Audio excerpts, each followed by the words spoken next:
Hello YouTube, welcome to today's video. My name is Jay, aka Honestlyskin on Instagram. If it's your first time joining us here, thank you. Please consider subscribing to this channel, that would really help me. Thank you and I appreciate it. If it is not your first time back here, well thank you for rejoining us for another video. Today we are going to talk about whether or not the Ordinary Marine Hyaluronics is better than hyaluronic acid. It's outrageous, egregious, preposterous. It's definitely preposterous. And its hidden secret that nobody talks about. We're going to talk about it today. So once again, my name is Jay, aka Honestlyskin, and let's get into the video. Alright, the Marine Hyaluronics from the Ordinary has no hyaluronic acid in it. It's outrageous, egregious, preposterous. So if you can't tolerate hyaluronic acid, that's already a win for you. It is a super light, super hydrating, super affordable serum that has a very unique ingredients list in my opinion. The ingredients of this is mainly things from the sea. Why is it called chicken by the sea or in the sea?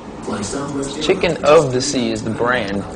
Oh. So algae, seaweed, glycoproteins, and a specific one that I want to talk about that they don't advertise is something called Antarcticine. I can't guarantee it's in here because it's trademarked and they don't have the trademark name on it, but we'll go through the ingredients list and I'll show you like which ingredients add up to make this complex, which in fact, this is the raw material. So, if you ever, it's really cold.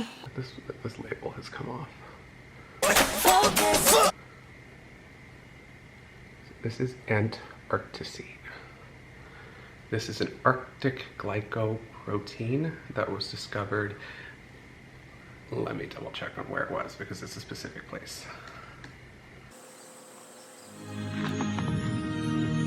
Once upon a time, So it was discovered during the Antarctic summer of 1988. It was Spanish scientific expedition collected mud samples from the inlet of Admiralty Bay on King George Island, Antarctica. A new bacteria strain, Pseudo-Altermonas antarctica, was isolated from these samples and characterized. During growth, the bacteria produced an extracellular material exopolymer of glycoproteins believed to help bacteria retain water, adhere to surfaces, and withstand extreme cold.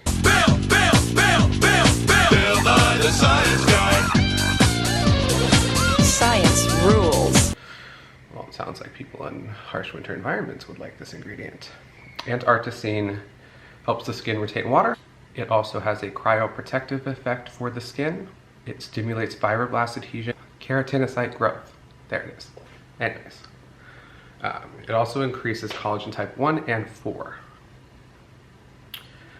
Why I like it the most, and this is an awesome thing, and they don't talk about it in the serum. Like they talk about it as a hydrating serum, but right here, written, and I'm going to put it on the screen, the last benefit is reduces the depth of wrinkles, especially on the forehead and around the eyes. Hi. Bought it. Bought the raw ingredient, put it in my own products that I make. I like it. Why don't they talk about it in the product? I have no idea. Marine Hyaluronics offers an exceptionally lightweight serum as a hyaluronic acid alternative. Okay, great. By combining exopolysaccharides and Hawaiian algae, along with glycoproteins, microfiltered blue-green algae, and several amino acids. That combination of ingredients targets hydration below the surface of the skin. So it helps by getting in there and then plumping up and out. And that's one of the ways it can kind of decrease the depth of wrinkles. So by plumping them out, they are less noticeable.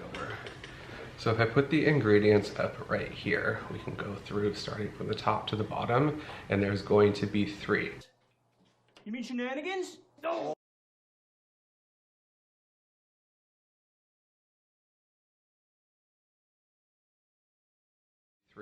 There's going to be that Pseudo-Altermonas ferment extract. We're going to see sodium hydroxide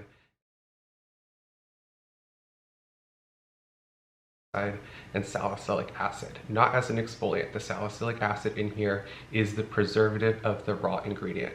Those don't necessarily always show up on your ingredients list. So if you ever see salicylic acid at the very end, like down at the bottom of a list, it could be that it is there to preserve a raw ingredient that has been used in that product, not necessarily there as an actual salicylic acid to perform as an exfoliant.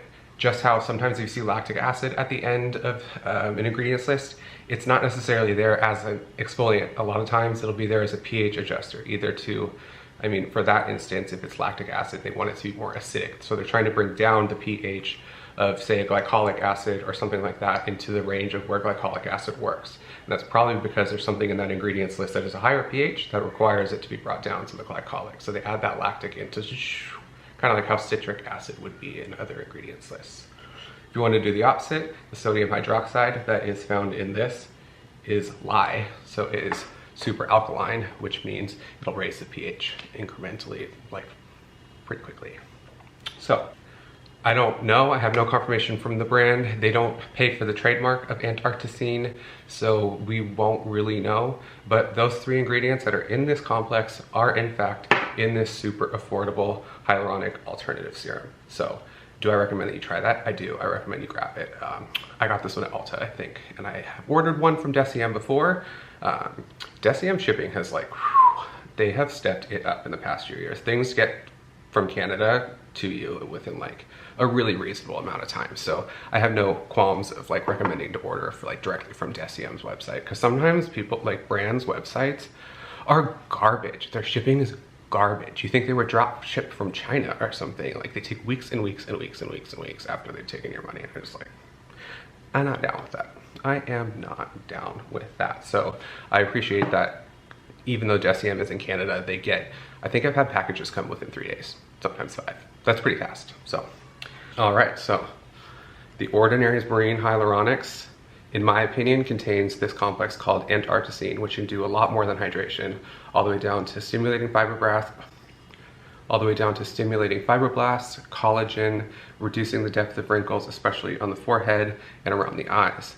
It's very affordable and you can't go wrong in trying it. So I do recommend that you pick this up today, and let me know what you think down in the comments, because I don't hear people talk about this serum very much. And there's a couple other ones from The Ordinary, like their amino acids and B5 serum.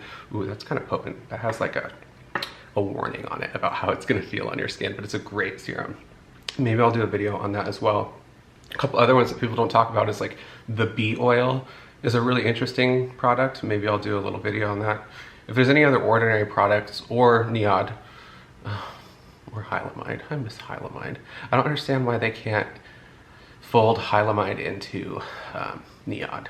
Like they went from 10 businesses to 2, so like the Hylamide was well loved. Like it was a well loved brand many years. I was in CVS, so I would appreciate if Deciem is watching this video. Hey monkeys up in Canada, can you bring back Hylamide Sub Q please, and the Mist? I'd really appreciate it. Oh, and Sub Q eyes, just a Sub Q range. Thank you.